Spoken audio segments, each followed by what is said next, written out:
छत्रपति शिवाजी। अध्याय 1। छत्रपति शिवाजी महाराज का जीवन चरित्र। वंश विवरण। छत्रपति शिवाजी मातृवंश दोनों ओर से राजपूत थे। पितृपक्ष से वह उस पवित्र वंश में उत्पन्न हुए थे जिसमें बड़े बड़े शूरवीर उत्पन्न हुए थे। जो वंश बहुत समय तक स्वतंत्र रहा, जिसकी संतान अपनी जाति और देश के लिए अनेक बार लड़ी और जिसने बहुत सी कठिनाइयों को झेलते हुए भी मुसलमानों से संबंध नहीं किया। जो आज तक अपनी इस पवित्रता के कारण समस्त राजपूतों में शिरोमणि है। हमारा ये संकेत उदयपुर के राणा वंश से है। मातृपक्ष की ओर से शिवाजी एक ऐसे ही प्राचीन राजवंश के हैं। मुसलमानों के आक्रमणों से पहले दक्षिण में यादव वंश के राजपूत राज करते थे, जिनकी राजधानी देवगढ़ में थी, जिसे कुछ समय मोहम्मद तुगलक ने दौलताबाद के नाम से प्रसिद्ध किया। छत्रपति शिवाजी महाराज के नाना यादवराव जी उसी पूज्य राजघराने के थे। यद्यपि समय के उलटफेर के कारण राज्य की बागडोर हाथ से निकल गई थी, फिर भी ये वंश उस इलाके में प्रतिष्ठित और उच्च गिना जाता था।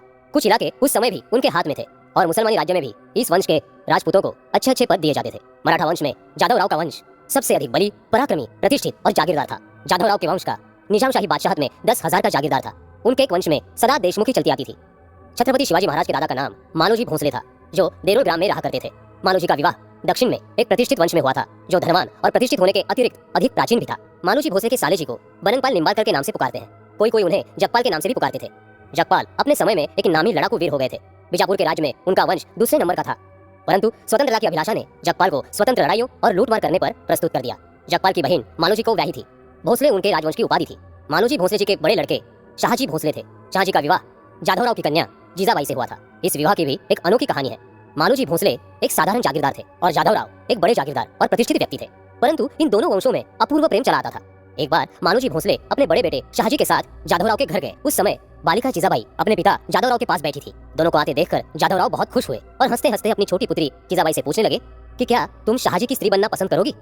जो अन्य लोग वहाँ पर विद्यमान थे उनको संबोधन कर जाधवराव ने कहा, ये क्या अच्छी जोड़ी है। बस ये बात हुई थी कि मालोजी भोसले आनंदित हो कहने लगे कि मित्रों, आप लोग साक्षी हैं, आज जाधवराव ने अपनी कन्या का संबंध मेरे पुत्र शाहजी से कर दिया। जीजाबाई आज से शाहजी की हो गई। परंतु जाधवराव तुरंत वचन से फिर गए और इसी बात पर दोनों में अनबन हो गई। इसके कुछ समय बाद मालोजी भोसले जी को स्वप्न में किसी खजाने का हाल मालूम हुआ और वो बड़े धनपति हो गए। संपत्ति के मिल जाने पर इनके वंश की प्रतिष्ठा और बढ़ गई और दरबार से भी 5 अहमदनगर के दरबारियों ने बीच में पड़कर मालोजी और जाधवराव जी की फिर मित्रता करा दी और अंत में शाहजी और जीजाबाई का विवाह हो गया। कहते हैं कि मालोजी भोसले भवानी देवी के परम भक्त थे। एक बार देवी ने स्वप्न में मालोजी को दर्शन दिया और कहा कि तेरे वंश में एक प्रतापी राजा होगा जिसमें महादेव जी के समान गुण पाए जाएंगे और वो उन सब दुष्टों का संहार करेगा जो गौ ब्राह्मणों को सताते और मंदिर मूर्तियों को तोड़ते हैं। उसका राज्य अधिक काल तक रहेगा। उसकी 27 पीढ़ियों तक लगातार राज्य की बागडोर स्वतंत्र रहेगी। मैसूर का इतिहास लेखक कर्नल बेल्क्सन ने लिखा है कि एक हिंदू ग्रंथ में जो सन 1646 ईस्वी को लिखा है, हमने ये भविष्यवाणी देखी कि धर्म का नाश हो गया है, उच्च से उच्च वंश नष्ट हो गए हैं, परंतु दुख दूर होने का समय अब निकट आ गया है, जबकि कुमारी कन्याएं गीत गाएंगी और आकाश से फूलों की वर्षा होगी। जिस समय ये लिखा गया था उस समय छत्रपति शिवाजी का नाम किसी को मालूम ही न था, किंतु कर्नल साहब ने लिखा है कि कुछ समय के बाद लोगों को मालूम हो गया कि वो भविष्यवाणी छत्रपति शिवाजी महाराज के आश्चर्य प्रकट करने वाले कर्मों के लिए ही थी। ऐसी ऐसी भविष्यवाणियों से प्रकट होता है कि समय छत्रपति शिवाजी के लिए तैयार था और लोग किसी ऐसे वीर बहादुर के अवतार की प्रतीक्षा कर रहे थे जो उनके धर्म को तात्कालिक क्लेश और कष्टों से बचाए। मालोजी भोसले जी के प्राणांत के बाद उनके पुत्र शाहजी भोसले जी को अहमदनगर के दरबार की तरफ से अपने खर्च के लिए जायदाद और अधिकार मिल गए। कुछ समय पश्चात यह स्पष्ट ज्ञात हो गया कि शाहजी भोसले यद्यपि मालोजी भोसले के पुत्र हैं, तो भी ये वो समय था जब जहांगीर के सेनाध्यक्ष दक्षिण विजय करने के लिए तुले खड़े थे और अहमदनगर के प्रसिद्ध सेनापति मलिक से लड़ रहे थे। उस समय सन 1620 ईस्वी की लड़ाई में शाहजी ने खूब वीरता दिखाई और कीर्ति के अधिकारी हुए। इस लड़ाई में उनके श्वशुर यादवराव भी उपस्थित थे। यद्यपि मलिक हार गया, परंतु समस्त इतिहास लेखक मानते हैं कि इस हार के उत्तरदायी मराठे न थे। इस लड़ाई में शाहजी भोसले और यादवराव ने जो कार्य कर दिखाया उससे मुगलों की सेना में मरहठों की पूरी धाक जम गई और मुगल सेनापति इस प्रबंध में लग गया कि येन केन प्रकार मरहठों को अपने में मिलावे। कुछ दिनों बाद यादवराव मलिक अंबर से बिगड़कर मुगल सेना से मिल गए, जिसके फलस्वरूप 15 सवार उनके अधिकार में दिए गए।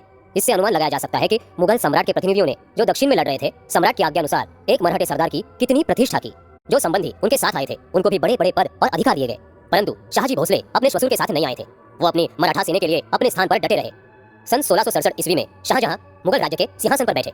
शाहजहां की उस सेनापति से जो दक्षिण के मैदान में लड़ रहा था कुछ रंजिश थी। उसने तुरंत ही खां जहां लोधी को दक्षिण के युद्ध से वापस बुला लिया। जब खां जहां लोधी दरबार में आया तो उसे कुछ बेईमानी के लक्षण दिखाई पड़े।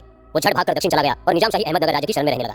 शाहजहां ने उसके पीछे बहुत सी सेना भेजी, परंतु दक्षिण की समस्त हिंदू रियासतों ने और शाहजी भोसले जी आदि ने खां जहां लोधी को मदद दी। खूब डटकर लड़ाई हुई।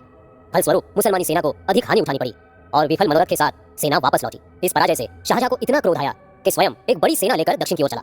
अंत में डटकर युद्ध हुआ, परंतु खां जहां हार कर भाग गया। शाहजी भोसले जी ने देखा कि जिसके लिए हम मुगल वंश से युद्ध कर रहे थे वो तो भाग निकला, तो उन्होंने भी संधि कर ली। बादशाह शाहजहां ने शाहजी भोसले जी की बड़ी प्रतिष्ठा की और 6000 का अधिकार देकर 5000 सवार का अफसर बना दिया और पहली संपत्ति के अतिरिक्त और बहुत सी संपत्ति भी दी। इतना होने पर भी शाहजी भोसले पूर्ववत निजामशाही राज्य के शुभचिंतक बने रहे।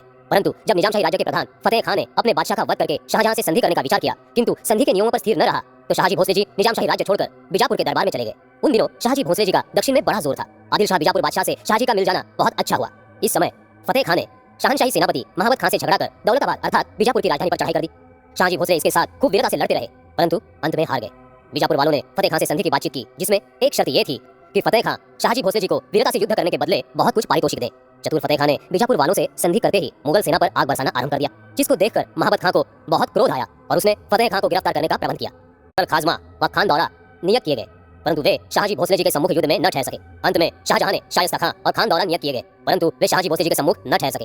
अंत में शाहजहां ने शायस्ता खां और अलवर्दी खां को उनकी सहायता के लिए भेजा। इन चारों ने मिलकर फिर शाहजी भोसले जी से लड़ाई छेड़ दी। पूरे 2 वर्ष लड़ाई होती रही, परंतु शाहजी इनके हाथ न आए। लाचार होकर शाहजहां ने बीजापुर के बादशाह के साथ संधि करने का प्रस्ताव किया। अंत में शाहजी भोसले जी ने मुकाबला छोड़ दिया। शाहजी भोसले जी उस समय अपनी वीरता और चतुराई के कारण पूर्ण रूप से प्रसिद्ध हो चुके थे। बीजापुर के बादशाह ने ऐसे मनुष्य को अपनी सहायता के लिए रखना बहुत अच्छा समझा और पूना का प्रांत उनकी जागीर में मिलाकर दे दिया। कुछ समय बाद कोनहार, बंगलोर, रोस, करटा, बालापुर और सेरा, कुछ समय बाद बरार प्रांत में 22 देहात की देशमुखी भी उनको दे दी गई। इस प्रकार और बहुत से इलाके शाहजी भोसले जी को थोड़े ही समय में प्राप्त हो गए। इंटरेस्टिंग किताबें